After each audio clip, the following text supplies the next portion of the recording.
आदरणीय राष्ट्रपति जी के अभिभाषण की चर्चा में भागीदार बनने के लिए उपस्थित हुआ हूं और मैं आदरणीय राष्ट्रपति जी के भाषण को मेरी तरफ से आदरपूर्वक धन्यवाद भी देता हूं, अभिनंदन भी करता हूं।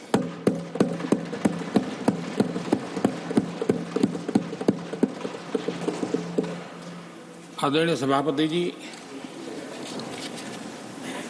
ये 75वां गणतंत्र दिवस ये अपने आप में एक महत्वपूर्ण माइलस्टोन है और उस समय संविधान की यात्रा के इस महत्वपूर्ण पड़ाव पर राष्ट्रपति जी का भाषण उसका एक ऐतिहासिक महत्व भी रहता है और उन्होंने अपने भाषण में भारत के आत्मविश्वास की बात कही है, भारत के उज्जवल भविष्य के प्रति विश्वास को प्रकट किया है और भारत के कोटि कोटि जनों का जो सामर्थ्य है उस सामर्थ्य को बहुत ही कम शब्दों में लेकिन बहुत ही शानदार तरीके से देश के सामने सदन के माध्यम से प्रस्तुत किया है। मैं राष्ट्रपति जी के इस प्रेरक उद्बोधन के लिए और राष्ट्र को दिशा निर्देश के लिए और एक प्रकार से विकसित भारत के संकल्प को सामर्थ्य देने के लिए हृदय से बहुत बहुत आभार व्यक्त करता हूं।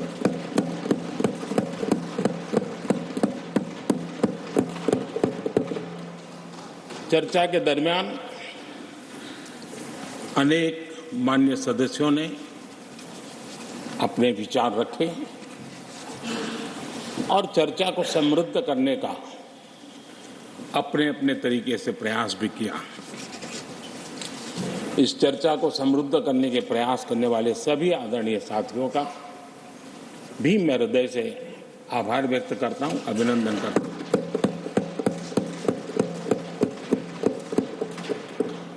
कुछ साथियों के लिए आलोचना करना, कड़वी बातें करना ये उनकी मजबूरी थी, उनके प्रति भी मैं संवेदनाएं प्रकट करता हूं।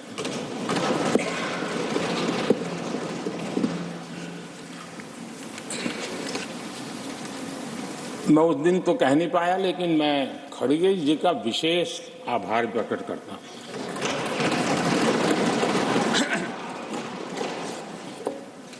बहुत ध्यान से सुन रहा था खड़गे जी उस दिन में और ऐसा आनंद आया, ऐसा बहुत कम मिलता है। लोकसभा में तो कभी कभी मिल जाता है लेकिन आजकल वो दूसरी ड्यूटी पर है तो मनोरंजन कम मिलता है, लेकिन लोकसभा में मनोरंजन की जो कमी हमें खल रही है उस दिन आपने पूरी कर दी।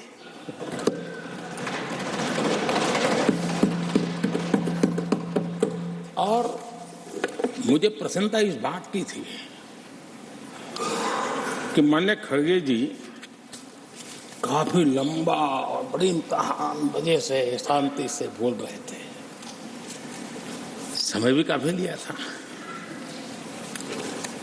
तो मैं सोच रहा था कि आजादी मिली कैसे, इतना सारा बोलने की आजादी मिली कैसे। तो मैं सोच तो रहा था लेकिन बाद में मेरे ध्यान में आया कि दो स्पेशल कमांडर जो रहते हैं ना उस दिन नहीं थे और आजकल नहीं रहते और इसलिए बहुत भरपूर फायदा स्वतंत्रता का आदरणीय खड़गे जी ने उठाया।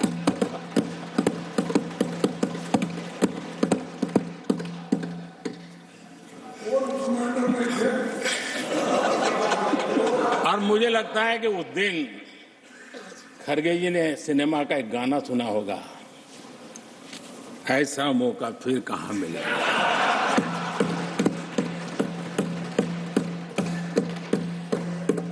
और खरगे जी भी एम्पायर नहीं है, कमांडोज नहीं है, तो चौके छक्के मारने में मजा आ रहा था उनको। लेकिन एक बात खुशी की रही, उन्होंने जो 400 सीट एनडीए के लिए आशीर्वाद दिया था,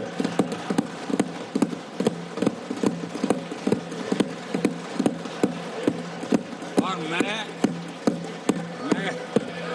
खरगे जी के इन आशीर्वाद को, आपके आशीर्वाद मेरे सर आंखों पर, अब आपको आशीर्वाद वापिस लेना तो ले सकते हैं, क्योंकि एक खबर तो आ गए हैं।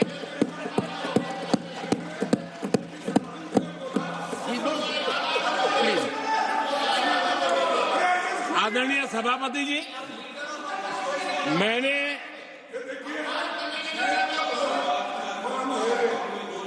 आदरणीय सभापति जी, मुझे पिछले वर्ष का वो प्रसंग बराबर याद है। उस सदन में हम बैठते थे और देश के प्रधानमंत्री की आवाज को गला घोंटने का भरपूर प्रयास किया गया।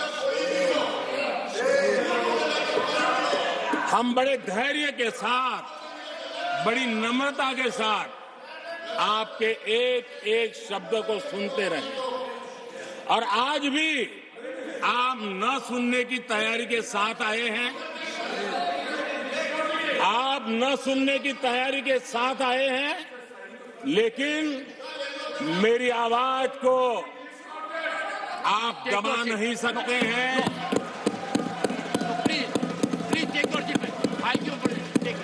देश की जनता ने इस आवाज को ताकत दी हुई है। देश की जनता के आशीर्वाद से आवाज निकल रही है, और इसलिए आपने पिछली बार, मैं भी इस बार पूरी तैयारी के साथ आया हूं। मैंने सोचा था कि उस वक्त कि शायद आप जैसे व्यक्ति सदन में आए हैं तो मर्यादाओं का पालन करेंगे, लेकिन 1.5-2 घंटे तक क्या जुल्म किया था आप लोगों ने मुझ पर, और उसके बाद भी मैंने एक भी शब्दों की मर्यादाएं तोड़ी नहीं।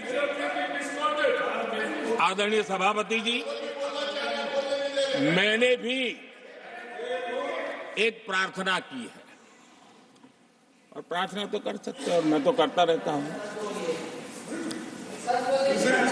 पश्चिम बंगाल से आपको जो चैलेंज आई है,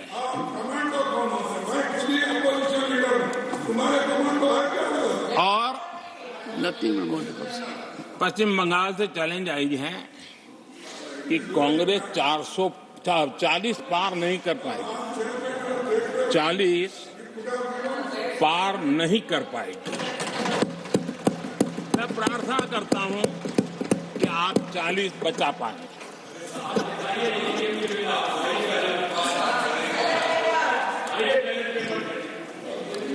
आदरणीय सभापति जी, हमको बहुत सुनाया गया है, और हमने सुना है। लोकतंत्र में आपका कहने का अधिकार है, और हमारी सुनने की जिम्मेवारी है। और आज जो भी बातें हुई हैं, उसको मुझे देश के सामने रखनी चाहिए, और इसलिए मैं प्रयास करूंगा। आदरणीय सभापति जी, ये जब सुनता हूं, उधर भी सुना, इधर भी सुना, मेरा विश्वास पक्का हो गया है कि ये पार्टी सोच से भी आउटडेटेड हो गई है।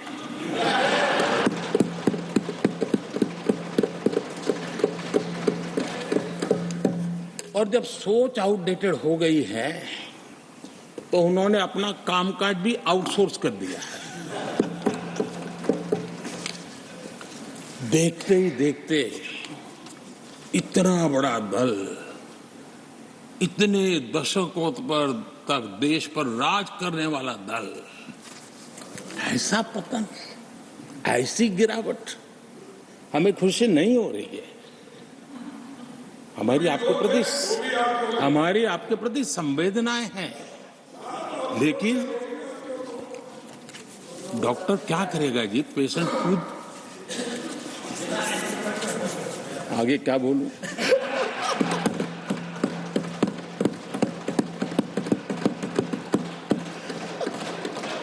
आदरणीय सभापति जी, ये बात सही है कि आज बहुत बड़ी बड़ी बातें होती हैं, सुनने की ताकत भी खो चुके हैं, लेकिन मैं तो देश के सामने बात रखने के लिए जरूर कहूंगा। जिस कांग्रेस ने सत्ता के लालच में सरेआम लोकतंत्र का गला घोंट दिया था, जिस कांग्रेस ने दर्जनों बार लोकतांत्रिक तरीके से चुन करके आई सरकारों को रातों रात भंग कर दी थी, बर्खास्त कर दिया, जिस कांग्रेस ने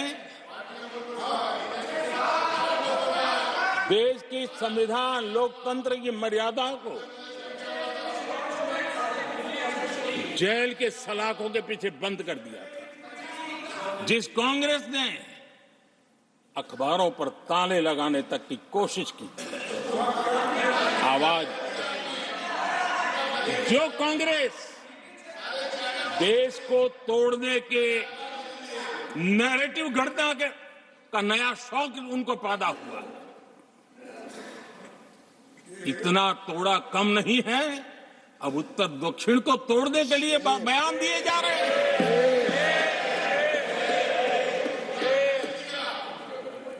और ये कांग्रेस हमें लोकतंत्र और फेडरलिज्म उस पर प्रवचन दे रही है।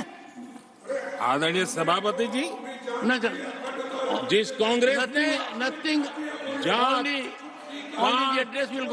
और भाषा के नाम पर देश को बांटने में कोई कसर नहीं छोड़ी, जिस कांग्रेस ने आतंकवाद और अलगाववाद को अपने हित में पनपने दिया, जिस कांग्रेस ने नॉर्थ ईस्ट को हिंसा, अलगाव और पिछड़ेपन में धकेल दिया, जिस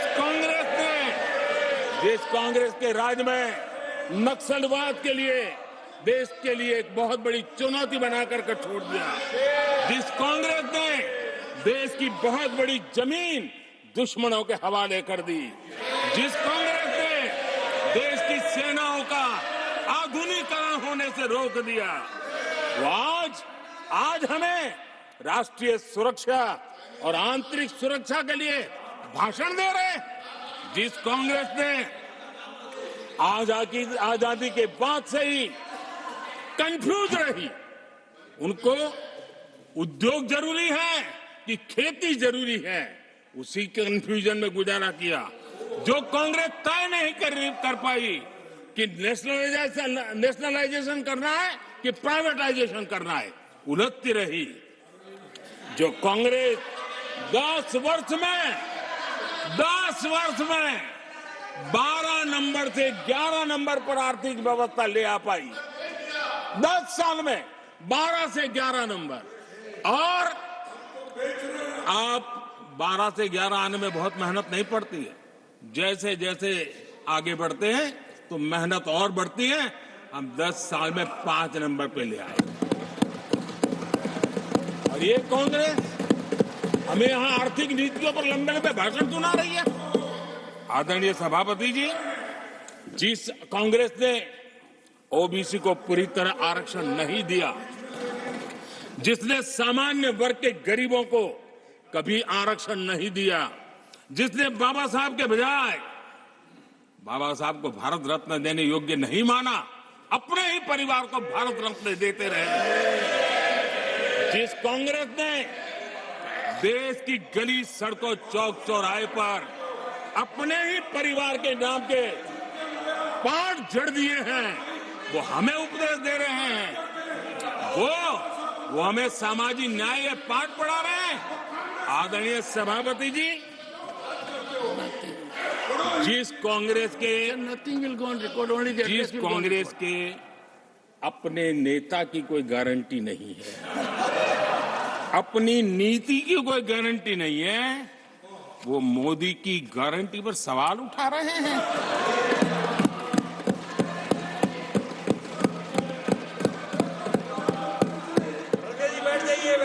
आदरणीय सभापति जी,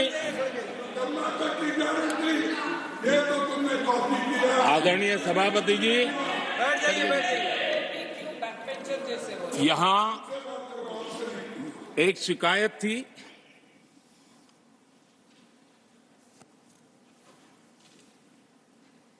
और उनको लगता है कि हम ऐसा क्यों कहते हैं, हम ऐसा क्यों देख रहे हैं।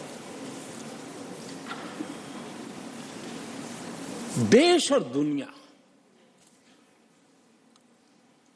उनके 10 साल के कार्यकाल को ऐसे क्यों देखती थी, देश क्यों नाराज हो गया।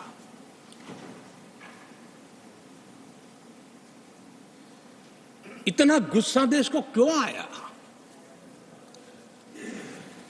आदरणीय सभापति जी, हमारे कहने से सब नहीं हुआ है, खुद के कर्मों के फल और अब तो सामने रहते हैं, वो कोई दूसरे जन्म में नहीं होते हैं, इसी जन्म में है। आदरणीय सभापति जी, कुछ हम किसी को बुरा नहीं कहते, हमें क्यों कहना चाहिए। जब उन्हीं को लोगों ने बहुत कुछ कहा हो तो मुझे क्या कहने की जरूरत है। मैं एक वक्तव्य सदन के सामने रखना चाहता हूं। मैं पहला कोट पढ़ रहा हूं। सदस्यगण जानते हैं, ये कोटेशन है, सदस्यगण जानते हैं कि हमारी ग्रोथ धीमी हो गई है और फिस्कल डेफिसिट बढ़ गया है। महंगाई दर बीते 2 वर्षों से लगातार बढ़ रही है। करंट अकाउंट डेफिसिट हमारी उम्मीदों से कहीं अधिक हो चुका है। ये कोट मैंने पढ़ा, ये किसी भाजपा के नेता का कोट नहीं है, नहीं ये कोट मेरा है। आदरणीय सभापति जी, यूपीए सरकार के 10 साल पर तत्कालीन प्रधानमंत्री आदरणीय पीएम के रूप में रहे श्रीमान मनमोहन सिंह जी ने कहा था और खुद के कार्यकाल में कहा था, ये हालत थी, उन्होंने वर्णन किया था। आदरणीय सभापति जी, अब मैं दूसरा कोट पढ़ता हूं, देश में व्यापक गुस्सा है, पब्लिक ऑफिस के मिसयूज को लेकर भारी गुस्सा है। इंस्टीट्यूशंस का मिसयूज कैसे होता था, ये उस समय ये भी मैंने नहीं करा, ये उस समय के प्रधानमंत्री पद पर डॉक्टर मनमोहन सिंह जी कह रहे थे। उस समय भ्रष्टाचार को लेकर पूरा देश सड़कों पर था, गली गली में आंदोलन चल रहे थे। अब मैं तीसरा कोट पढ़ूंगा।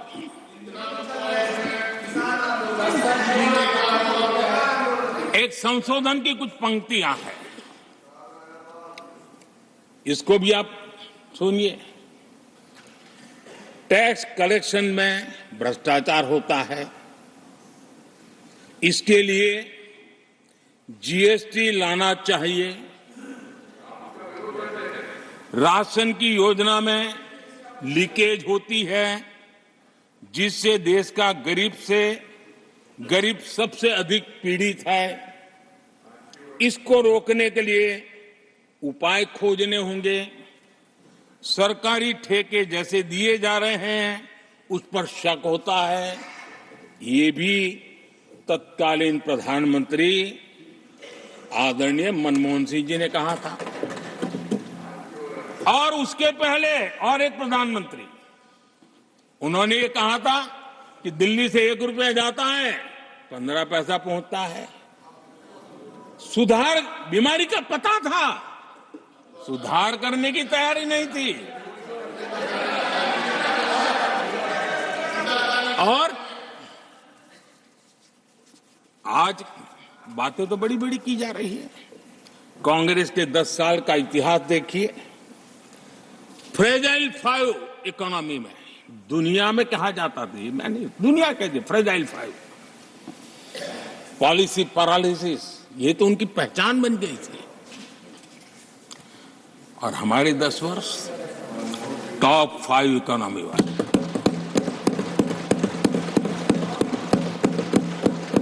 हमारे बड़े और निर्णायक फैसलों के लिए 10 साल याद किए जाए। आदरणीय सभापति जी, हम उस कठिन दौर से बहुत मेहनत करके, सोच समझ करके देश को संकटों से बाहर लाए हैं। ये देश ऐसे ही आशीर्वाद नहीं दे रहा है। आदरणीय सभापति जी, यहां सदन में अंग्रेजों को याद किया गया। Unbecoming conduct, please continue. No please please. आदरणीय सभापति जी, इस सदन में अंग्रेजों को याद किया गया। अब राजा महाराजाओं का तो अंग्रेजों के साथ गहरा नाता रहा था उस समय। तो अब मैं जरा पूछना चाहता हूं कि अंग्रेजों से कौन इंस्पायर्ड था। मैं तो ये तो नहीं पूछूंगा कि कांग्रेस पार्टी को जन्म किसने दिया था, ये तो मैं नहीं पूछूंगा। आजादी के बाद भी देश में गुलामी की मानसिकता को किसने बढ़ावा दिया? अगर आप अंग्रेजों से प्रभावित नहीं थे तो अंग्रेजों की बनाई दंड संहिता, पिनल कोड, आपने क्यों नहीं बदली? आदरणीय सभापति जी, अगर आप अंग्रेजों से प्रभावित नहीं थे तो अंग्रेजों के जमाने के सैकड़ों कानून क्यों चलते रहे?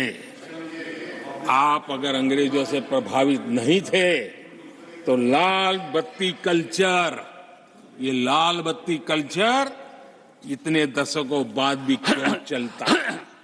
अगर आप अंग्रेजों से प्रभावित नहीं थे तो भारत का बजट शाम को 5 बजे इसलिए आता था क्योंकि ब्रिटिश पार्लियामेंट का सुबह शुरू होने का समय होता था। ये ब्रिटेन की पार्लियामेंट के समय के अनुकूल शाम 5 बजे बजट की परंपरा क्यों चलाए रखी थी आपने? कौन अंग्रेजों से इंस्पायर था? पर आप अंग्रेजों से प्रेरित नहीं थे तो हमारी सेनाओं के चिन्हों पर आज भी गुलामी के प्रतीक अब तक क्यों बने हुए थे? हम एक के बाद एक हटा रहे हैं। अगर आप अंग्रेजों से प्रेरित नहीं थे तो राजपथ को कर्तव्य पथ बनने के लिए मोदी का इंतजार क्यों करना पड़ा? आदरणीय सभापति जी, अगर आप अंग्रेजों से प्रभावित नहीं थे तो अंडमान और निकोबार, इन द्वीप समूहों पर आज भी अंग्रेजी सत्ता के निशान क्यों लटके पड़े थे? आदरणीय सभापति जी, अगर आप अंग्रेजों से प्रभावित नहीं थे तो इस देश के सेना के जवान देश के लिए मन मिटते रहे, लेकिन देश के जवानों के सम्मान में एक वॉर मेमोरियल तक आप बना नहीं पाए थे। क्यों नहीं बनाया? अगर आप अंग्रेजों से इंस्पायर्ड नहीं थे, प्रभावित नहीं थे, तो भारतीय भाषाओं को हीन भावना से क्यों देखा? स्थानीय भाषा में पढ़ाई के प्रति आप लोगों की बेरुखी क्यों थी? आदरणीय सभापति जी, अगर आप अंग्रेजों से प्रेरित नहीं थे तो भारत को मदर ऑफ डेमोक्रेसी बताने में आपको कौन रोकता था? आपको क्यों महसूस नहीं हुआ कि दुनिया में, आदरणीय सभापति जी, मैं सैकड़ों उदाहरण दे सकता हूं कि आप किस प्रभाव में काम करते थे और देश को सुनते ये सारी बातें याद आने वाली है। आदरणीय सभापति जी, मैं एक और उदाहरण देना चाहता हूं। कांग्रेस ने नैरेटिव फैलाया और इस नैरेटिव का परिणाम क्या हुआ कि भारत की संस्कृति और संस्कारों मानने वाले लोगों को बड़े हीन भाव से देखा जाने लगा, ढकियानों से मानने लगा गया और इस प्रकार से एक हमारे अतीत के प्रति अन्याय करने की नौबत आई है। अपनी मान्यता को अगर गाली देते हैं, अपनी अच्छी परंपराओं को गाली देते हैं तो आप प्रोग्रेसिव है। इस प्रकार के नैरेटिव गढ़े जाने लगे देश में और उसका नेतृत्व कहां होता था ये दुनिया भली बातें जानती है। दूसरे देश से आयात करना, उसको गर्व का, और भारत की कोई चीज है तो दूसरे दर्जे की है, ये स्टेटस बना दिया गया था। ये स्टेटस सिंबल बाहर से आया, मेड इन फॉरेन स्टेटस बना दिया था। ये लोग आज भी वोकल फॉर लोकल बोलने से बच रहे हैं। मेरे देश के गरीबों के कल्याण का काम हो रहा है। आज आत्मनिर्भर भारत की बात उनके मुंह से नहीं निकलती है। आज मेक इन इंडिया कोई बोलता है तो उनके पेट में चूहे दौड़ने लग जाते हैं। आदरणीय सभापति जी, देश ये सब देख चुका है और अब समझ भी चुका है और उसी का परिणाम आप भुगत भी रहे हैं। आदरणीय सभापति जी, राष्ट्रपति जी ने अपने अभिभाषण में विस्तार से चार सबसे बड़ी जातियों के विषय में हम सबको संबोधित किया था। युवा, नारी, गरीब और हमारे अन्नदाता। हम जानते हैं इनकी समस्याएं ज्यादातर एक समान है, उनके सपने भी एक समान है और उसके समाधान अगर करने हैं तो थोड़ा 19-20 का फर्क पड़ेगा, लेकिन इन चारों वर्गों के समाधान के रास्ते भी एक ही हैं और इसलिए उन्होंने बहुत ही उपयुक्त रूप से राष्ट्र का मार्गदर्शन किया है कि इन चार स्तंभों को मजबूत करिए, देश विकसित भारत की तरफ तेज गति से आगे बढ़ेगा।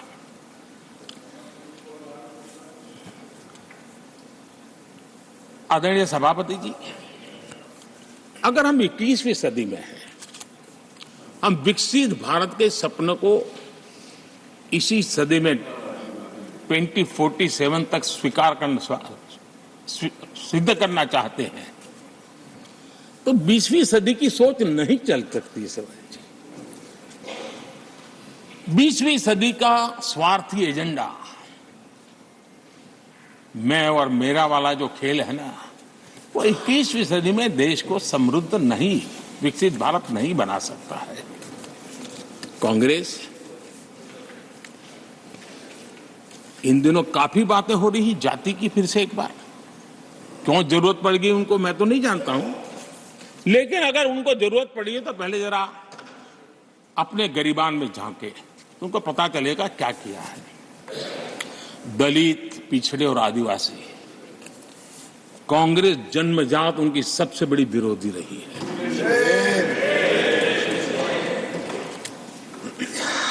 और मैं तो कभी कभी सोचता हूं अगर बाबा साहब न होते ना तो शायद कि एससी एसटी को आरक्षण मिलता कि नहीं मिलता, ये भी मेरे मन में सवाल उठता है। आदरणीय सभापति जी, और मैं ये कह रहा हूं, इसके पीछे मेरे पास प्रमाण है। इनकी सोच आज से नहीं, उस समय से ऐसी है, मेरे पास प्रमाण, और मैं प्रमाण के सिवाय मैं यहां कहने के लिए नहीं आया। और जब बातें वहां से उठी हैं तो फिर तैयारी रखनी चाहिए उनको। मेरा परिचय तो हो चुका है, 10 साल हो गए।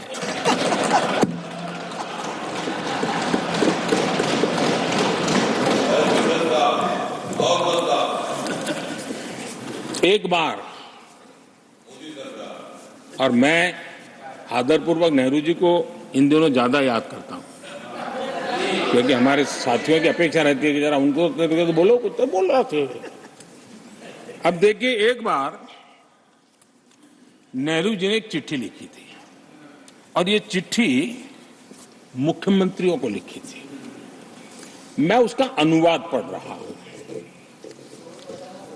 उन्होंने लिखा था, ये देश के प्रधानमंत्री पंडित नेहरू जी द्वारा उस समय के देश के मुख्यमंत्रियों को लिखी गई चिट्ठी है, ऑन रिकॉर्ड है। मैं अनुवाद पढ़ता हूं। मैं किसी भी आरक्षण को पसंद नहीं करता, और खासकर नौकरी में आरक्षण तो कतई नहीं। मैं ऐसे किसी भी कदम के खिलाफ हूं जो अकुशलता को बढ़ावा दे, जो दोयम दर्जे की तरफ ले जाए। ये पंडित नेहरू ने मुख्यमंत्रियों को लिखी हुई चिट्ठी है, और तब जाकर के मैं कहता हूं ये जन्मजात इसके विरोधी है। नेहरू जी कहते थे अगर एससी, एसटी, ओबीसी को नौकरियों में आरक्षण मिला तो सरकारी काम का स्तर गिर जाएगा। और आज जो आंकड़े गिनाते हैं ना कि इतने यहां है, इतने यहां है, उसका मूल यहां है, क्योंकि उस समय उन्होंने रोक दिया था, रिक्रूटमेंट ही मत करो।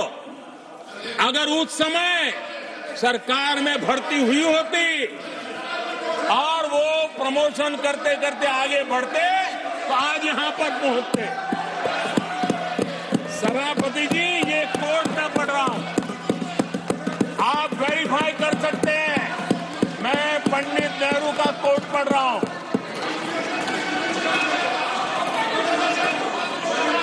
प्लीज।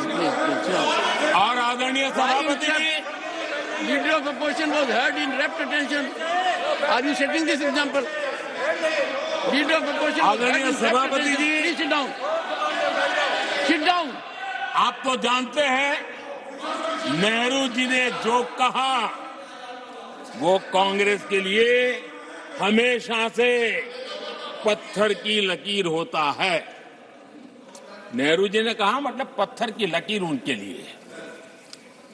दिखावे के लिए आप कुछ भी कहें, लेकिन आपकी सोच ऐसे कई उदाहरणों से सिद्ध होती है। मैं अनगिनत उदाहरण देख सकता हूं, लेकिन मैं एक उदाहरण जरूर देना चाहता हूं, और वह उदाहरण मैं जम्मू कश्मीर का देना चाहता हूं। कांग्रेस ने जम्मू कश्मीर के एससी, एसटी, ओबीसी को 7 दशकों तक उनके अधिकारों से वंचित रखा।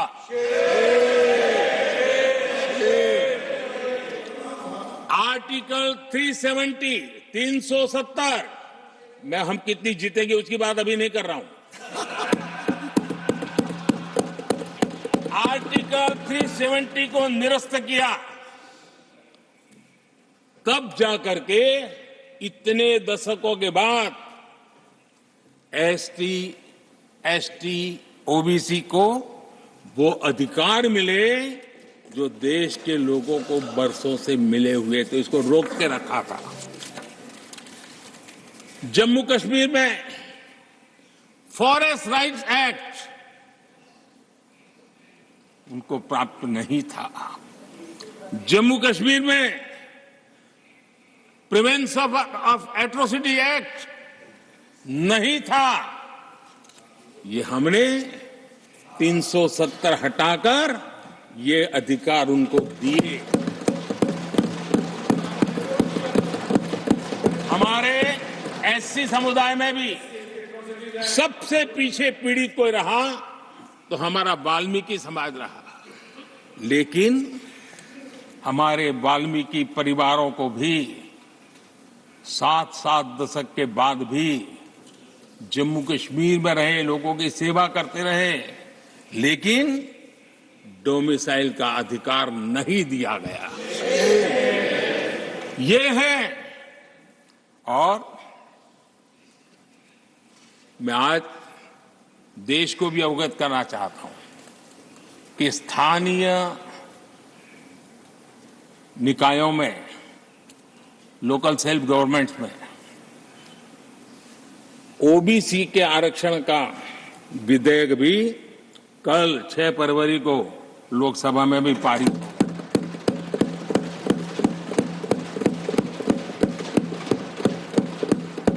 आदरणीय सभापति जी, एससी, एसटी, ओबीसी उनको बड़ी भागीदारी लेने में कांग्रेस और साथियों को हमेशा परेशानी रही है।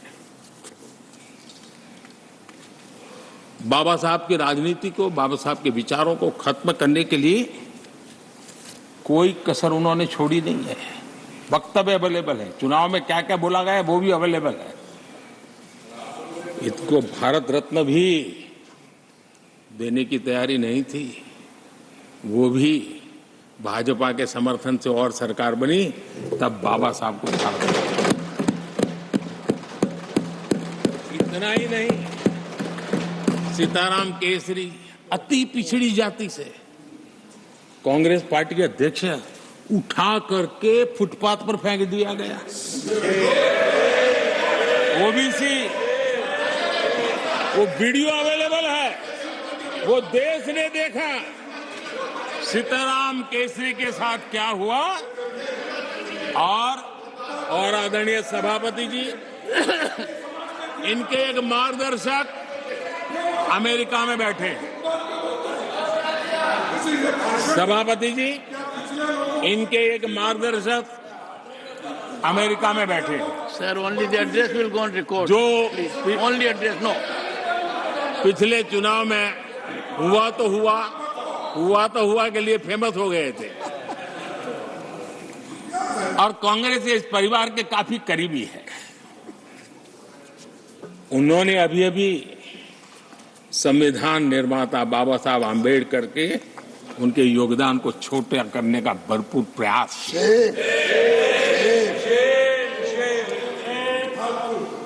आदरणीय सभापति जी, देश में पहली बार एनडीए ने एक आदिवासी बेटी को राष्ट्रपति बनाने के लिए प्रस्ताव, उनको उम्मीदवार बनाया। आपका हमसे वैचारिक विरोध हो वो एक बात है, अगर हमसे वैचारिक विरोध होता, आपने सामने कैंडिडेट खड़ा किया होता, मैं समझ सकता था, लेकिन वैचारिक विरोध नहीं था। क्यों? क्योंकि हमारे यहां से गया हुआ व्यक्ति आपने उम्मीदवार बनाया, इसलिए वैचारिक विरोध नहीं था। आपका विरोध एक आदिवासी बेटी के लिए था, और इसलिए आपने, और ये जब सांगमा जी चुनाव लड़ रहे थे, वो भी एक आदिवासी दौड़ दी, उनके साथ भी यही किया गया था।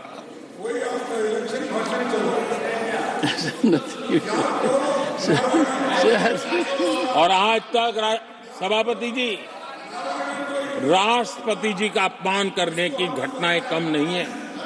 पहली बार इस देश में हुआ है। उनके जिम्मेवार लोगों के मुंह से ऐसी ऐसी बातें निकली है, शर्म से माथा झुक जाए। राष्ट्रपति के लिए ऐसी भाषा बोली गई है, मन में जो कसक पड़ी है ना, वो कहीं न कहीं इस प्रकार से निकलते रहती है। एनडीए के अंदर हमने 10 साल काम करने का मौका मिला। हमने पहले दलित को और अब आदिवासी को, हमने हमेशा, हमारी प्राथमिकता क्या है सब परिचय दिया।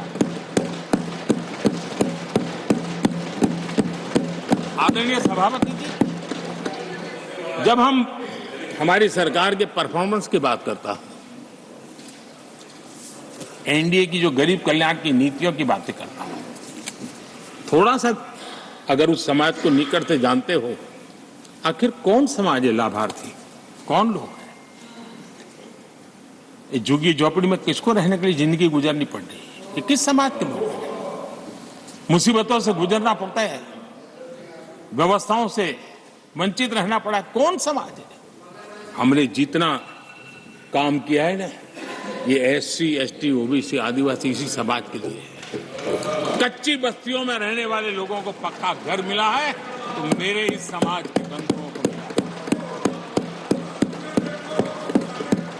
स्वच्छता के अभाव में हर वर्ष बीमारी से जूझना पड़ता था, उनको स्वच्छ भारत अभियान का लाभ देने का काम सभापति जी हमारी योजनाओं के तहत मिला है, ताकि उसको अच्छी जिंदगी जीने का अवसर मिला। इसी परिवारों के हमारी माताएं बहनें धुएं से खाना पका पका करके अपनी स्वास्थ्य के संकट को झेल रही थी। हमने उनको उज्ज्वला गैस दिया, वो इन्हीं परिवारों को।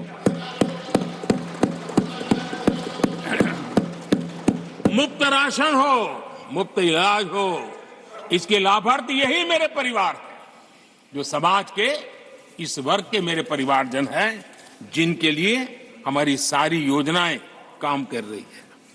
आदरणीय सभापति जी, यहां पर कुछ ऐसा नैरेटिव रखा गया, कम से कम तथ्यों को इस प्रकार से नकारना किसका भला होगा? आप ऐसा करके अपनी क्रेडिबिलिटी भी खो रहे हैं, अपनी प्रतिष्ठा भी खो रहे हैं। आदरणीय सभापति जी, यहां शिक्षा के भ्रामक आंकड़े रखे गए, गुमराह करने का कैसा प्रयास होता है। पिछले 10 वर्ष में एससी, एसटी स्टूडेंट्स के लिए जो स्कॉलरशिप दी जाती है, 10 साल में उसकी वृद्धि हुई है।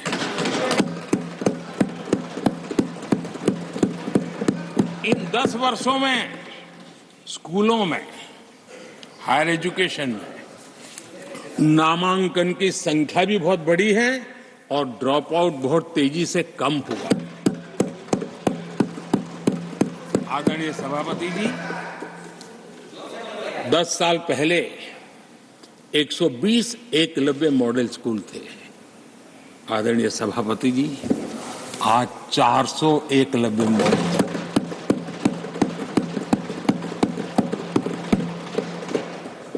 आप इन चीजों को क्यों नकारते हैं, क्यों ऐसा करते हैं, मुझे समझ नहीं आता। सभापति जी, पहले एक सेंट्रल ट्राइबल यूनिवर्सिटी थी, आज 2 सेंट्रल ट्राइबल यूनिवर्सिटीज हैं।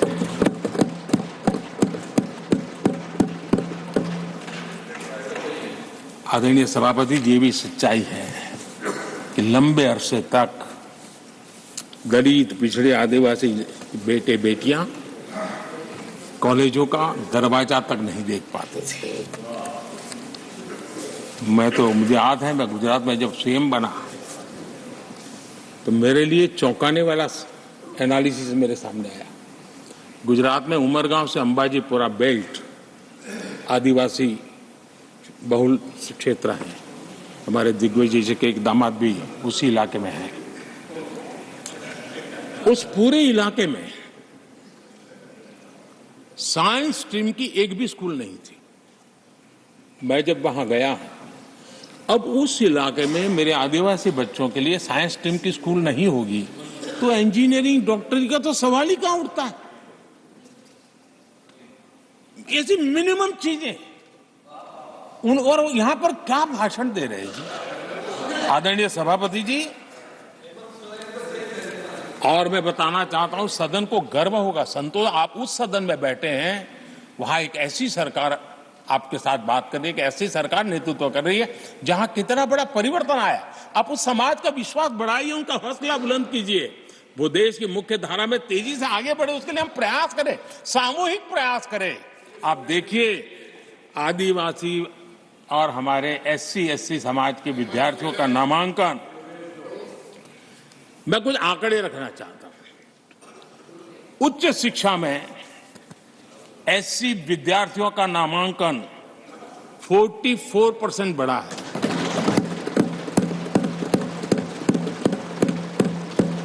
उच्च शिक्षा में एसटी विद्यार्थियों का नामांकन 65% बढ़ा है।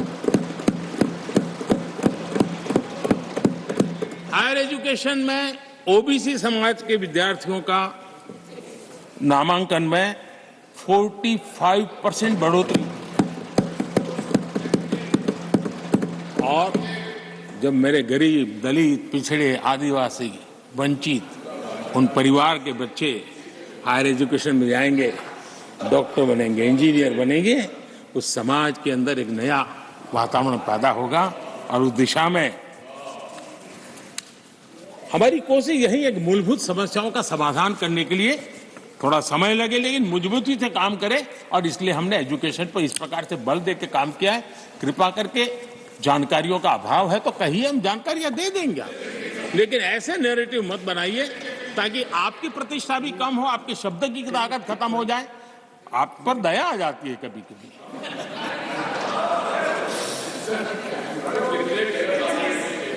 आदरणीय सभापति जी, सबका साथ सबका विकास ये नारा नहीं है, ये मोदी की गारंटी है।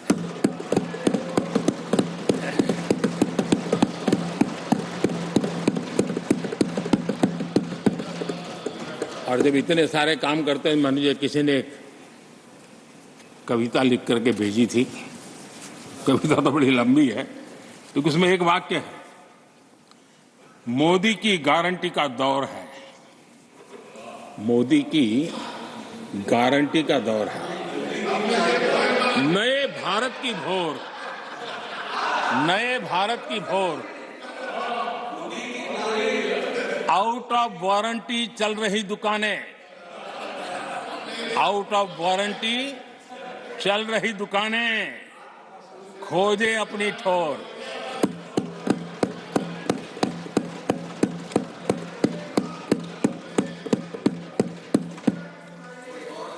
आदरणीय सभापति जी, किस प्रकार से देश में निराशा फैलाने का प्रयास, मैं ये तो समझता हूं, जो लोग इतनी निराशा की गर्त में डूब चुके हैं, वैसे निराशा फैलाने का उनका सामर्थ्य भी बचा नहीं है, वो भी सामर्थ्य नहीं बचा। आशा का तो संचार कर ही नहीं सकते, जो खुद निराशा में डूबे उनसे आशा है।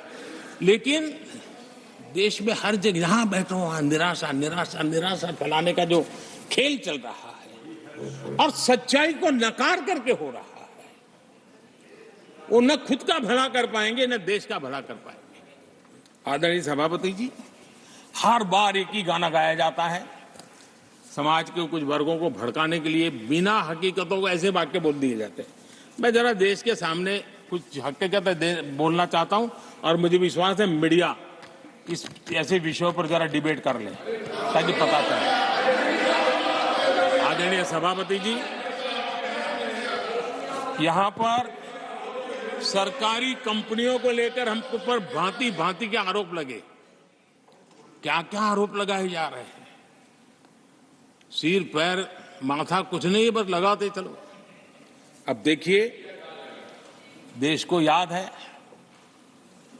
मारुति के शेयर का क्या खेल चल रहा था। उस जमाने में हेडलाइन बना करती थी, मारुति शेयर का क्या चल रहा था। मैं उसकी गहराई में नहीं जाना चाहता, वरना उनको वहां तक पानी पहुंचेगा कि शायद यहाँ पर करंट लग जाएगा, इसलिए मैं वहां तक जाना नहीं चाहता। आदरणीय सभापति जी, आदरणीय सभापति जी, देश को जानना जरूरी है। आदरणीय सभापति जी, मैं तो आजाद भारत में पैदा हुआ हूं, मेरे विचार भी आजाद हैं और मेरे सपने भी आजाद हैं। तो गुलामी की मानसिकता को जीने वाले हैं, उसके बाद और कोई चीजें नहीं है, वही पुराने कागज लेकर लेकर के घूमते रहते हैं। आदरणीय सभापति जी, कांग्रेस ने कहा कि हमने पीएसयू बेच दिए, पीएसयू डुबो दिए, बाती बाती की बातें यहां सुन और वरिष्ठ लोगों के मुंह से सुन रहा था। याद कीजिए बीएसएनएल, एमटीएनएल को बर्बाद करने वाले कौन थे? वो कौन सा कालखंड था जब बीएसएनएल, एमटीएनएल बर्बाद हो चुके? जरा याद कीजिए एचएएल, उसकी दुर्दशा क्या करके रखी थी, बर्बादी। और जाकर के गेट पर भाषण देकर के 2019 का चुनाव लड़ने का एजेंडा तय होता था एचएएल के नाम पर। जिन्होंने एचएएल को तबाह कर दिया था वो एचएएल के गेट पर जाकर के भाषण झाड़ रहे थे। आदरणीय सभापति जी, एयर इंडिया को किसने तबाह कर दिया, किसने बर्बाद कर दिया? यह हालत कौन लाया था? कांग्रेस पार्टी और यूपीए ये 10 साल की उनकी बर्बादी से मुंह नहीं मोड़ सकते। देश भली भांति जानता है। और अब मैं हमारे कार्यकाल के जरा सफलता की बात बताना चाहता हूं। आदरणीय सभापति जी, आज जिस बीएसएनएल को आपने तबाह करके छोड़ा था ना, वो बीएसएनएल आज made in India 4G, 5G उस तरफ आगे बढ़ रहा है और दुनिया का ध्यान आकर्षित कर रहा है। आदरणीय सभापति जी, एचएएल के लिए इतने भ्रम फैलाए, आज रिकॉर्ड मैन्युफैक्चरिंग एचएएल की कर रहा है, रिकॉर्ड रेवेन्यू जनरेट कर रहा है एचएएल, जिसको लेकर के इतने जो होले चलाए। और कर्नाटका में एशिया की सबसे बड़ी हेलीकॉप्टर बनाने वाली कंपनी एचएएल बन गई। कहां छोड़ा था, कहां जाके लगाया, हमने पहुंचाया। आदरणीय सभापति जी, एक कमांडो जहां नहीं है, एलआईसी को लेकर भी पता नहीं कैसे कैसे बड़े विद्वत्तापूर्ण बयान देते थे। एलआईसी का ऐसा हो गया, एलआईसी का वैसा हो गया, एलआईसी का यूं हो गया। जितनी गलत बातें एलआईसी को लिए बोलनी चाहिए बोली। और तरीका यही है, किसी को बर्बाद करने अफवाह फैलाओ, झूठ फैलाओ, भ्रम फैलाओ। और टेक्निक भाई है, गांवों में किसी का बड़ा बंगलो हो, लेने का मन करता हो, लेकिन हाथ ना लगता हो तो फिर हवा फैला देते। ये भूतिया बंगला है, यहां जो जाता है ऐसी हवा फैला देते, कोई लेता नहीं, फिर पैदा करके लपक लेते। एलआईसी क्या क्या चलाया। आदरणीय सभापति जी, मैं सीना तान करके सुनाना चाहता हूं, आंखें ऊंची करके सुनाना चाहता हूं, आज एलआईसी के शेयर रिकॉर्ड स्तर पर ट्रेड हो रहे हैं। क्यों? आदरणीय सभापति जी, अब प्रचार किया जा रहा है पीएसयू बंद हो गए, पीएसयू बंद हो गए। अब उनको तो याद भी नहीं होगा क्या है, बस किसी ने पकड़ा दिया, बोलो बोलो। 2014 में देश में 234 पीएसयू थे, 234 2000 उनके यूपीए के 10 साल के कालखंड में। अब 14 में जब उन्होंने छोड़ा 234 आज 254 है। 234 थे, आज 254 है। अब भाई कोई कौन सा अरिथमेटिक वो जानते हैं, बेच दिए, अब बेचने के बाद 250 हो गया। क्या क्या कर रहे हो आप लोग? आदरणीय सभापति जी, आज अधिकतर पीएसयू रिकॉर्ड रिटर्न दे रहे हैं और इन्वेस्टर्स का भरोसा पीएसयू की तरफ बढ़ रहा है। जो छोटा सा भी शेयर बाजार जानते हैं, इनको समझ आता है। नहीं समझता है तो किसी को पूछो। आप सभापति जी देखिए, बीएसई पीएसयू इंडेक्स में बीते 1 वर्ष के दौरान लगभग 2 गुनी उछाल हुई है। आदरणीय सभापति जी, 10 साल पहले, यानी 2014, 4 से 14 के बीच की बात करता हूं, पीएसयू का नेट प्रॉफिट करीब करीब 1.25 लाख करोड़ था और इस 10 वर्ष में पीएसयू का नेट प्रॉफिट 2.5 लाख करोड़ है।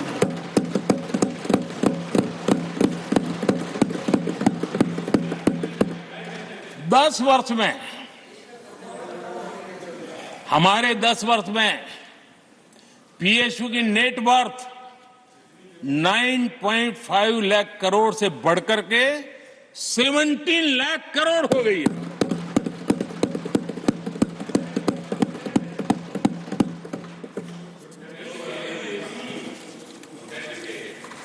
आदरणीय सभापति जी,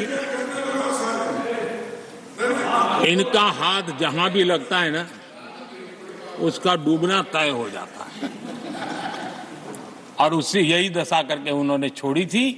हम मेहनत करके इतनी बाहर लाए, इतनी प्रतिष्ठा बढ़ी है। आपको खुशी होनी चाहिए, भ्रम मत फैलाइए, बाजार में हवा ऐसी न फैलाइए कि देश के सामान्य निवेशक के मन को उलझन में आ जाए। ऐसा काम आप नहीं कर सकते। आदरणीय सभापति जी, इन लोगों की मर्यादा इतनी है, अब इन्होंने अपने युवराज को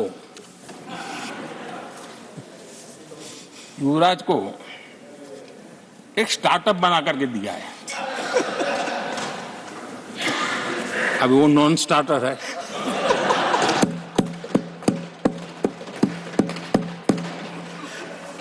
न तो वो लिफ्ट हो रहा है, न वो लॉन्च हो रहा है।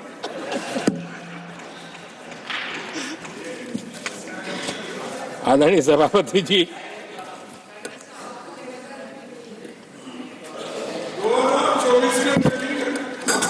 आप पिछली बार भी इतनी शांति से रहे हो तो कितना मजा आता।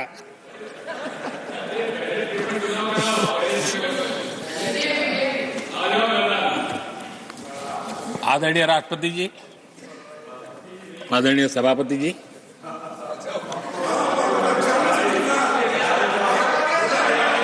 बधाई हो, बधाई हो, बधाई हो, सबको बधाई हो। आदरणीय सभापति जी, मेरा सौभाग्य रहा कि मुझे लंबे समय तक एक राज्य के मुख्यमंत्री के नाते देश की और जनता की सेवा करने का अवसर मिला और इसलिए मैं रीजनल एस्पिरेशंस को बहुत भली भांति समझता हूं, क्योंकि मैं उस प्रोसेस से निकला हूं। जैसे हमारे यहाँ दिग्विजय जी, उनको भली भांति सहज समझ आता है भाई एक राज्य के लिए क्या होता है। हम लोग उसी दुनिया से निकल करके आए हैं, तो हमें अनुभव है, पता है। शरद राव जी को है, तो ऐसे कुछ लोग हैं यहाँ जिनको ये सारी चीजों का पता है। देवगढ़ा साहब है, तो इन लोगों के इन सारी चीजों का पता है, तो हम इसका महात्मा समझते हैं। हमें कोई किताबों में नहीं पढ़ना पड़ता है, हम अनुभव कर करके आए हैं। और ये भी सच्चाई है साहब, 10 साल यूपीए की पूरी शक्ति गुजरात को क्या कुछ न करने में लगी हुई थी, आप कल्पना नहीं कर सकते। लेकिन मैं आंसू नहीं बहाता, मैं रोने की मेरी आदत नहीं है जी। लेकिन तब भी उतने संकटों के बावजूद भी, उतने जुल्म के बाद भी, हर प्रकार की मुसीबतों को झेलते हुए भी, मेरी तो मुसीबत ऐसी थी कि यहाँ किसी मिनिस्टर से मुझे अपॉइंटमेंट नहीं मिलती थी। वो कहते थे, भाई आप जानते हो मेरी तो दोस्ती है, मैं फोन पे बात कर लूंगा, लेकिन कहीं फोटो वोटो निकल गए, ये डर रहता था। यहाँ मंत्रियों का डर ऐसा था। अब खैर उनकी मुसीबतें मैं समझ सकता हूं। मेरे यहां एक बार बहुत प्राकृतिक आपदा आई। मैंने उस समय प्रधानमंत्री जी को बड़ा रिक्वेस्ट किया कि आप आइए, एक बार जरा देख लीजिए। उनका कार्यक्रम बना, फिर साहब एक एडवाइजरी कमेटी बनी थी, शायद वहां से हुक्म आया तो कोई हेलीकॉप्टर से हवाई निरीक्षण करे वो तो मैं समझ सकता हूं।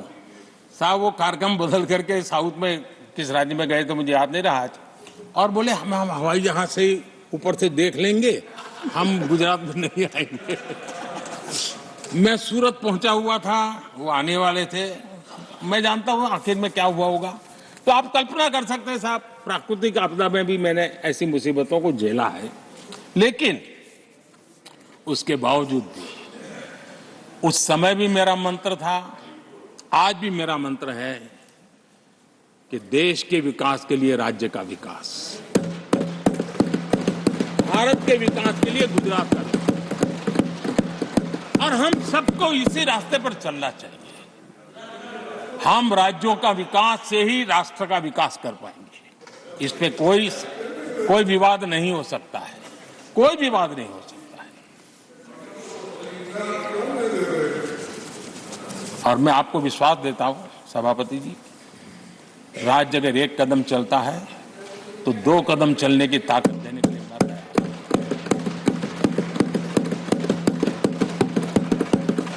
कोऑपरेटिव फेडरलिज्म क्या होता है, और मैंने तो हमेशा कहा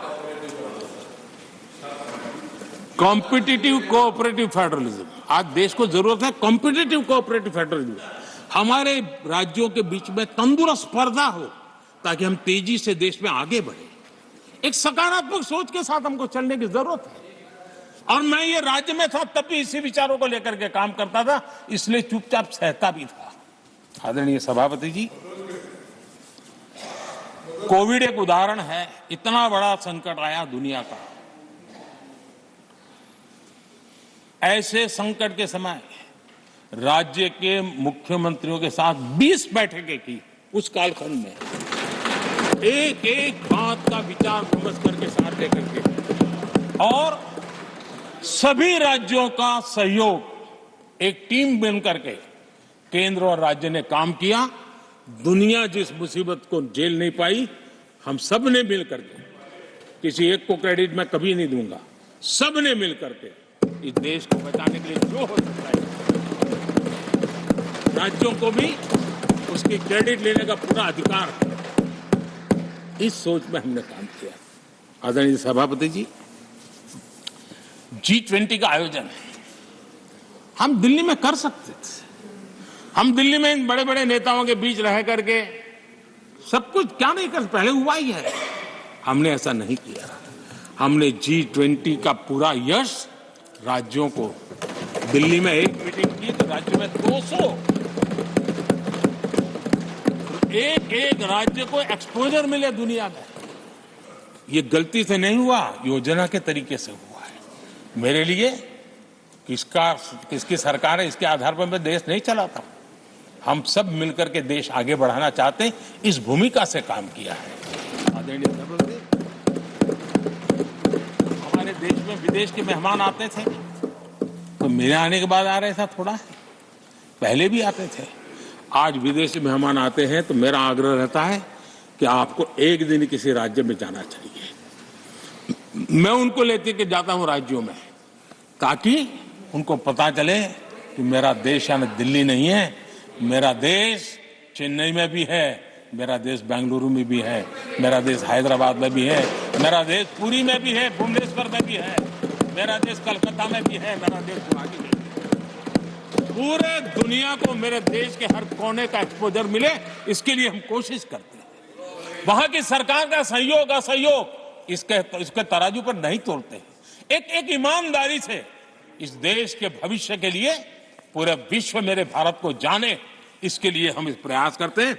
और मैं अभी भी 26 जनवरी को इतना बड़ा काम रहता है, सबको मालूम है। उसके बाद भी मैं 25 तारीख को फ्रांस के राष्ट्रपति को राजस्थान की गलियों में घुमा रहा था। दुनिया को पता चले कि मेरा राजस्थान ऐसा है।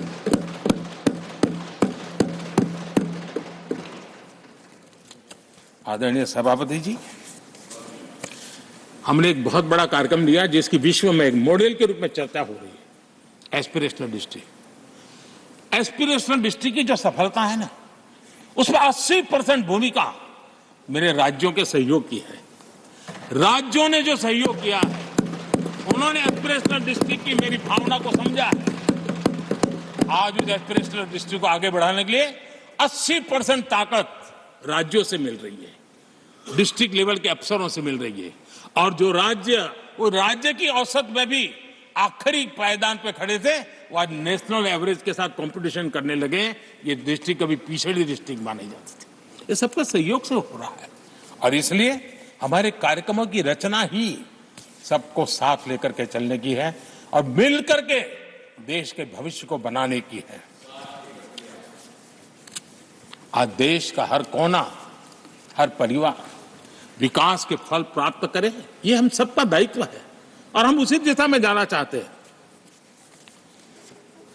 हम हर राज्य को उसका पूरा हक भी देना चाहते हैं, लेकिन मैं आज एक अहम मुद्दे पर मेरी पीड़ा व्यक्त करना चाहूंगा। आदरणीय सभापति जी, एक राष्ट्र हमारे लिए सिर्फ जमीन का टुकड़ा नहीं है, हम सबके लिए एक इकाई ऐसी है जो प्रेरणा देने वाली इकाई है। जैसे शरीर होता है, शरीर में जैसे अंगांगी भाव होता है, अगर पैर में कांटा लगे तो पैर ये नहीं कहता है, हाथ कभी नहीं सोचता है कि मुझे क्या, पैर को कांटा लगा है, पैर पैर का काम करेगा। पल भर में हाथ पैर के पास पहुंच जाता है, कांटा निकालता है। कांटा पैर को लगता है, आंख ये नहीं कहती कि आंसू मैं क्यों बहाऊं, आंसू आंख से निकलते हैं। हिंदुस्तान के किसी भी कोने में दर्द हो तो पीड़ा सबको होनी चाहिए। अगर देश का एक कोना, अगर शरीर का एक अंग अगर काम नहीं करता है तो पूरा शरीर अपंग माना जाता है। शरीर जिस प्रकार से, अगर देश का भी कोई कोना, देश का कोई क्षेत्र विकास से वंचित रह जाएगा तो देश विकसित नहीं हो सकता है। और इसलिए हमें भारत को एक अंगांगी भाव से देखना होना चाहिए, उसको टुकड़ों में नहीं देखना चाहिए। जिस प्रकार से हिंदी और भाषा बोली जा रही है, देश को तोड़ने के लिए, राजनीतिक स्वार्थ के लिए नए नैरेटिव गढ़े जा रहे हैं। एक पूरी सरकार मैदान में उतर करके भाषा गढ़ रही है। इससे बड़ा देश का दुर्भाग्य क्या हो सकता है? आप मुझे बताइए, झारखंड का कोई आदिवासी बच्चा अगर ओलंपिक के खेल के अंदर जाकर के मेडल लेकर आएगा तो क्या हम ये सोचते हैं कि तो झारखंड का बच्चा है? पूरा देश कहता है हमारा देश है। जब एक झारखंड का बच्चे में प्रतिभा देखते हैं और देश हजारों करोड़ रुपया, हजारों लाखों रुपया खर्च करके उसको अच्छे कोचिंग के लिए दुनिया के किसी देश में भेजता है, तो हम ये सोचेंगे कि खर्चा झारखंड के लिए हो रहा है, क्या देश के लिए नहीं हो रहा है? हम क्या करने लगे हैं, क्या भाषा बोलने लगे?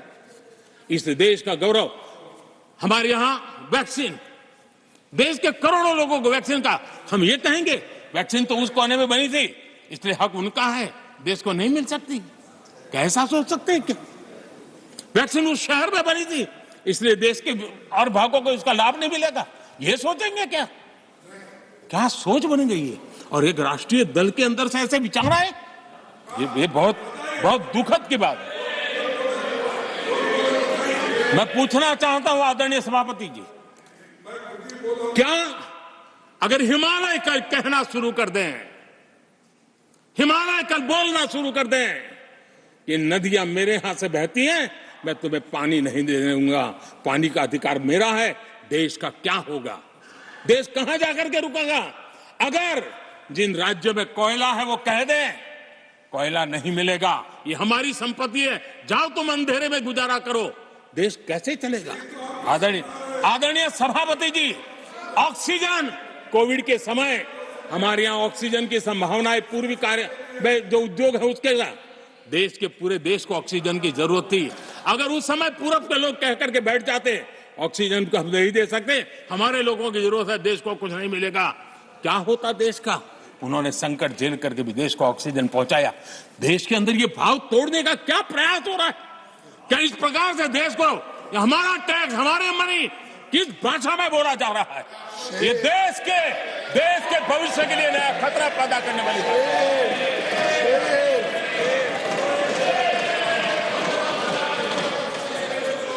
देश को तोड़ने के लिए नए नए नैरेटिव खोजना बंद कर दीजिए। देश को आगे बढ़ना है, देश को एक साथ लेकर के चलने का प्रयास कीजिए। आदरणीय सभापति जी, पिछले 10 वर्ष नीति और निर्माण के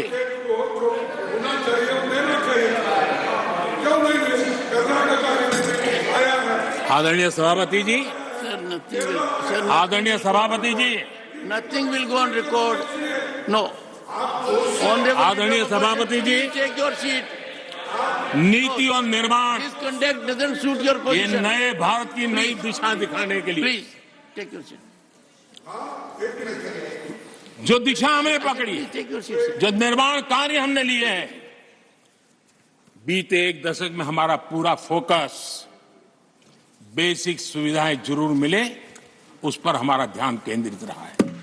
आदरणीय सभापति जी, हर परिवार का जीवन स्तर ऊपर उठे, उसके जीवन में ईज ऑफ लिविंग बढ़े।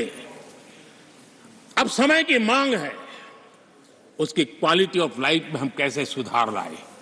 हम आने वाले दिनों में हमारी पूरी शक्ति, पूरा सामर्थ्य ईज ऑफ लिविंग से एक कदम आगे बढ़ करके क्वालिटी ऑफ लाइफ की तरफ हम बढ़ाना चाहते हैं। हम उसके लिए जाएंगे। आदरणीय सभापति जी, आने वाले 5 वर्ष न्यू मिडिल क्लास जो गरीबी से निकल करके बाहर आए हैं, ऐसे न्यू मिडिल क्लास को नई ऊंचाई और सशक्त बनाने के लिए हम अनेक वित्त कार्य पहुंचाने के लिए पूरा प्रयास करने वाले। और इसलिए हमने सामाजिक न्याय का जो मोदी कवच दिया है ना, उस मोदी कवच को और मजबूत बनाने और ताकत देने वाले हैं।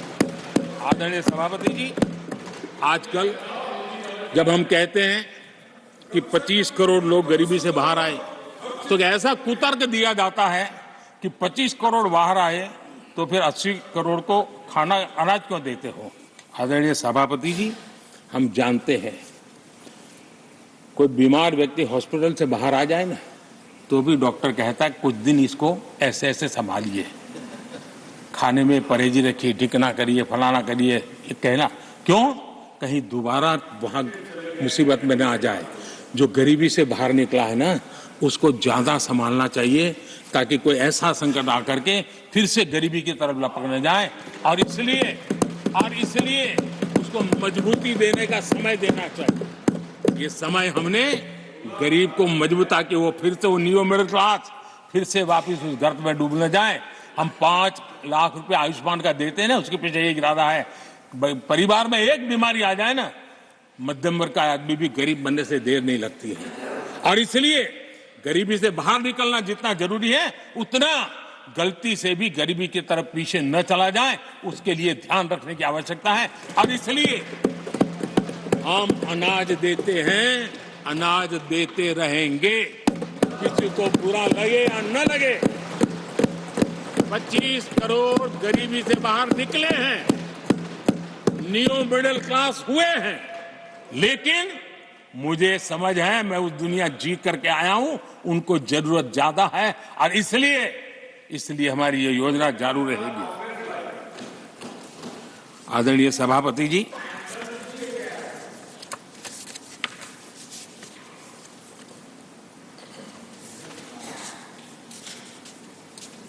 देश जानता है आदरणीय सभापति जी, और इसीलिए मैंने गारंटी दी है। मेरी गारंटी है, गरीबों के 5 लाख रुपए तक की इलाज की सुविधा आगे भी मिलती रहेगी। मेरी गारंटी है, मोदी की गारंटी है। 80% डिस्काउंट से जो दवाइयां मिल रही है,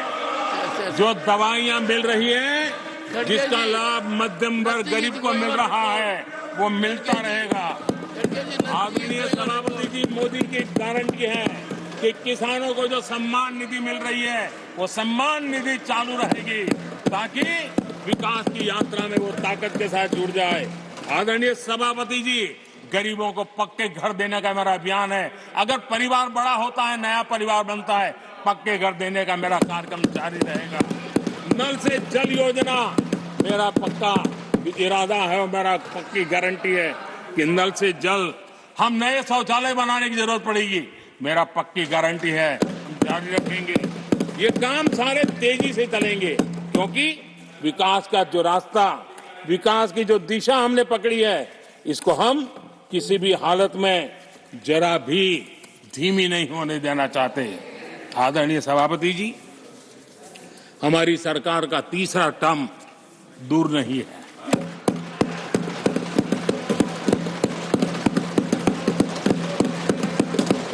कुछ लोग इसे मोदी 3.0 कहते हैं। मोदी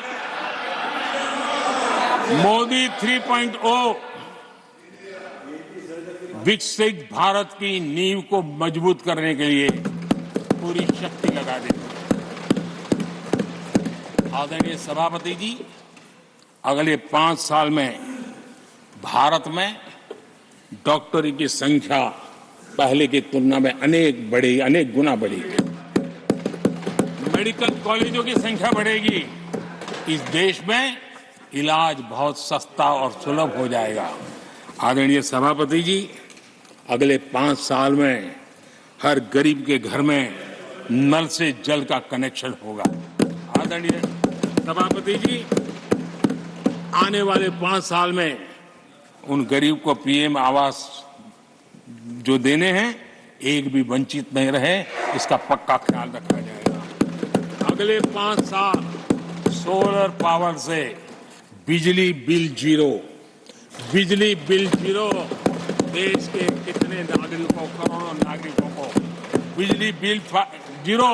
और ठीक अगर आयोजन करेंगे तो अपने घर पर बिजली बना करके बेच करके कमाई कर पाएंगे। ये अगले 5 साल का कार्यक्रम है।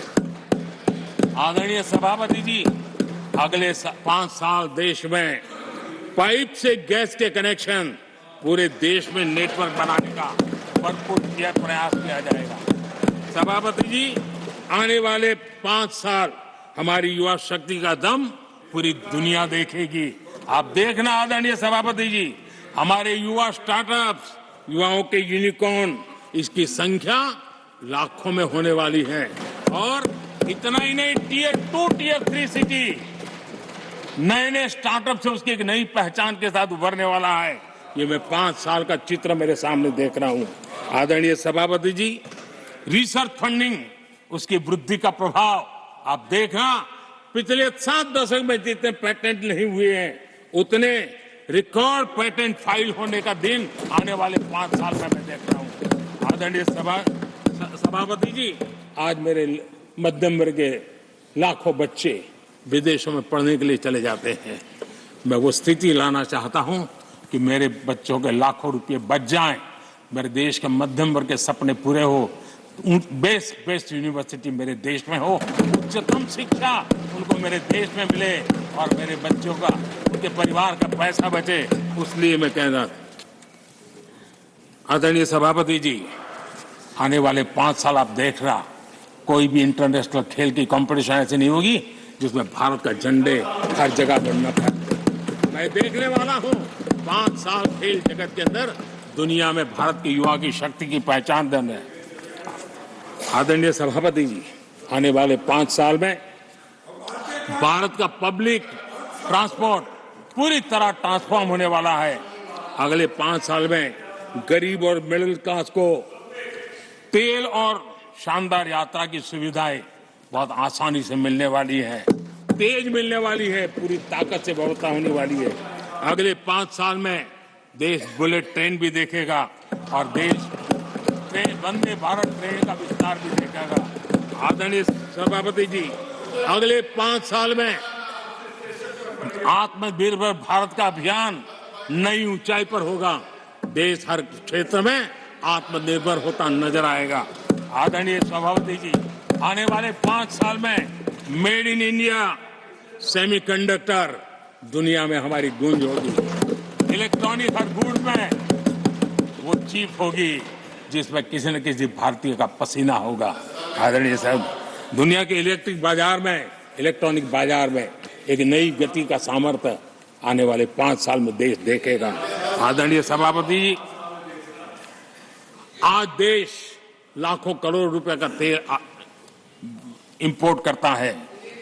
अपनी ऊर्जा जरूरतों के लिए हम ज्यादा से ज्यादा आत्मनिर्भर बनने की दिशा में काम करेंगे और मुझे विश्वास है हम ऊर्जा जरूरतों पर जो डिपेंडेंसी है वो कम करने में सफल होंगे। इसे इतना ही नहीं, आदरणीय सभापति जी, ग्रीन हाइड्रोजन अभियान हम दुनिया के बाजार को लालायित करने की दिशा में आगे बढ़ रहे हैं। हमारा ग्रीन हाइड्रोजन ऊर्जा जरूरतों को पूरा करने का सामर्थ्य रहेगा। इथेनॉल की दुनिया में हम तेजी से आगे बढ़ रहे हैं। हम 20% का लक्ष्य प्राप्त करके हमारे लोगों को ट्रांसपोर्टेशन में सस्ता मिले, इसकी व्यवस्था होगी। आदरणीय सभापति जी, जब मैं 20% इथेनॉल की बात करता हूं, उसका सीधा लाभ मेरे देश के किसानों को होने वाला है। किसानों की नई बचत मिलने वाली है। देश के हजारों करोड़ रुपए आज खाद्य देते हैं। हम कृषि प्रधान देश तो कहते हैं, लेकिन आज भी हजारों करोड़ रुपयों का खाने का तेल हमें बाहर से लाना पड़ रहा है।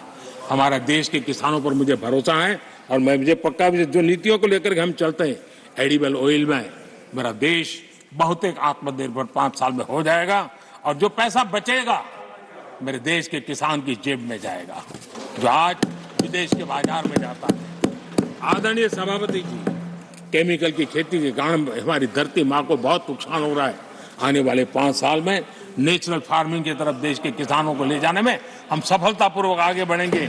एक नया जागृति का काम होगा, हमारी धरती माँ की भी सुरक्षा होगी। आदरणीय सभापति जी, नेचुरल फार्मिंग बढ़ने से दुनिया के बाजार में भी हमारे उत्पादों की ताकत बढ़ने वाली है। आदरणीय सभापति जी, यूएन के माध्यम से मैंने मिलेट का अभियान चलाया। श्री अन्न तक के राते आज हमने उसकी पहचान दी है। मैं वो दिन दूर नहीं देखता हूं जबकि आने वाले 5 साल में दुनिया के बाजार में सुपर फूड के रूप में मेरे गांव के छोटे छोटे किसानों के द्वारा पैदा हुआ मिलेट, श्री अन्न, दुनिया के बाजार में प्रतिष्ठा होगी, सुपर फूड की प्रतिष्ठा होगी। आदरणीय सभापति जी, ड्रोन खेतों में एक नई किसानों की ताकत बनकर के उभरने वाला है। 15,000 ड्रोन दीदी का कार्यक्रम ऑलरेडी हम लॉन्च कर चुके हैं। ये तो शुरुआत है, आगे बहुत सफलता दिखती है। आदरणीय सभापति जी, हम नैनो टेक्नोलॉजी को एग्रीकल्चर में लाने में प्रयोग अब तक सफल हुए हैं। हमने नैनो यूरिया में बहुत बड़ी सफलता पाई है, नैनो डीएपी की दिशा में सफलता पाई है और आज एक बोरी भर खातर लेकर के घूमने वाला किसान एक बोतल के खातर से काम चला लेगा, वो भी दूर नहीं है। आदरणीय सभापति जी, सहकारिता क्षेत्र में हमने एक नई मिनिस्ट्री बनाई है। उसके पीछे इरादा है कि एक सहकारिता का पूरा जन आंदोलन नई ताकत के साथ उभरे और 21वीं सदी की आवश्यकता के अनुसार उभरे, उसको भी हम, और उसका सबसे बड़ा लाभ हम 2 लाख भंडारण का काम जो हाथ में लिया है, जब 5 साल के भीतर वो पूरा हो जाएगा, छोटा किसान को भी अपनी पैदावार को रखने की जगह मिल जाएगी। किसान तय करेगा किस भाव से बाजार में बेचना है, नहीं बेचना है। उसको जो बर्बाद होने का डर था वो खत्म हो जाएगा और किसान की आर्थिक ताकत बढ़ जाएगी। पशुपालन और मछली पालन पक्का मैं कहता हूं नए रिकॉर्ड बनाने वाले। आज हमारे यहाँ पशु की संख्या है लेकिन दूध की उत्पादन कम है। हम स्थिति को बदल देंगे। फिशरिंग एक्सपोर्ट करने की दुनिया में हम बहुत बड़ी तेजी से विकास करेंगे, ये भी मेरा पूरा विश्वास है। हमने एफपीओ की जो रचना का प्रारंभ किया है, अनुभव बहुत अच्छा है। 5 साल के भीतर किसानों की एक नई संगठन की शक्ति और कृषि उत्पादन में वैल्यू की ताकत, ये लाभ मेरे देश के किसानों को अवश्य मिलने वाला है।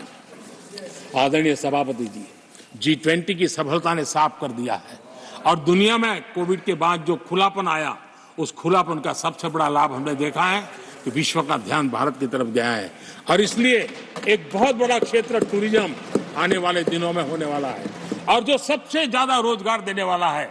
आज विश्व के कई देश है जिसकी पूरी इकोनॉमी टूरिज्म पर निर्भर है। भारत में भी बहुत से राज्य ऐसे बन सकते हैं जो उनकी पूरी इकोनॉमी का सबसे बड़ा हिस्सा टूरिज्म होगा, और वो दिन दूर नहीं है जिन नीतियों को लेकर के हम चल रहे हैं। भारत एक बहुत बड़ा टूरिस्ट डेस्टिनेशन बनने वाला है। आदरणीय सभापति जी, जिसका हिसाब किताब पहले बहुत कम हुआ करता था, जिसकी बातें सुन करके हमारी मजाक उड़ाई जाती थी, जब मैं डिजिटल इंडिया की चर्चा करता था, जब मैं फिनटेक की चर्चा करता था, तब मैं जरा आउट ऑफ बॉक्स के बातें कर रहा हूं ऐसा लोगों को लगता था। आउटडेटेड सोच वालों के लिए सामर्थ्य का अभाव था। लेकिन मैं पूरा विश्वास से कहता हूं आदरणीय सभापति जी, आने वाले 5 वर्ष डिजिटल इकोनॉमी की दुनिया में भारत का डंका बजने वाला है। भारत एक नई शक्ति है और डिजिटल व्यवस्थाएं भारत के सामर्थ्य को बढ़ाने वाली है। विश्व मानता है कि एआई का सबसे ज्यादा उपयोग कोई करने का सामर्थ्य किसी देश में होगा तो हिंदुस्तान में होगा। लेटेस्ट से लेटेस्ट टेक्नोलॉजी का उपयोग मेरा देश करेगा। आदरणीय सभापति जी, स्पेस की दुनिया में भारत का नाम रोशन हो रहा है। हमारे वैज्ञानिकों का पराक्रम नजर आने वाला, और आने वाले 5 साल का जो कार्यक्रम है ना, मैं आज उसको शब्दों में बयान नहीं करना चाहता हूं, लेकिन विश्व को अचंभित करने की दिशा में हमारे वैज्ञानिक स्पेस की दुनिया में भारत को ले जाएंगे, ये मेरा पक्का विश्वास है। आदरणीय सभापति, ग्रासरूट लेवल की इकोनॉमी में बहुत बड़ा बदलाव, 10 करोड़ स्वयं सहायता जूथों में हमारी माताएं बहनें जुड़ी हो, और 3 करोड़ हमारी लखपति दीदी, ये अपने आप में हमारे बेटियों के उत्कर्ष की गाथा लिखते हैं। आदरणीय सभापति जी, ऐसे अनेक विविध क्षेत्र हैं जिस क्षेत्र में मैं साफ देख रहा हूं आने वाले 5 साल भारत, कभी हम सुना करते थे स्वर्णिम युग था, मुझे वो दिन दूर नहीं दिखते जब 5 साल में वो मजबूत नींव आएगी और 2047 तक पहुंचते पहुंचते ये देश उस स्वर्णिम युग को फिर से जीने लगेगा। इस विश्वास के साथ आदरणीय सभापति जी, विकसित भारत ये शब्दों का खेल नहीं है, ये हमारा कमिटमेंट है, और इसके लिए हम समर्पित भाव से, हमारी हर सांस उस काम के लिए है, हमारी हर पल उस काम के लिए है, हमारी हर सोच उस काम के लिए समर्पित है। उसी एक भावना के साथ हम चले हैं, चल रहे हैं, चलते रहेंगे, और देश आगे बढ़ता रहेगा, ये मैं आपको विश्वास देता हूं। आने वाली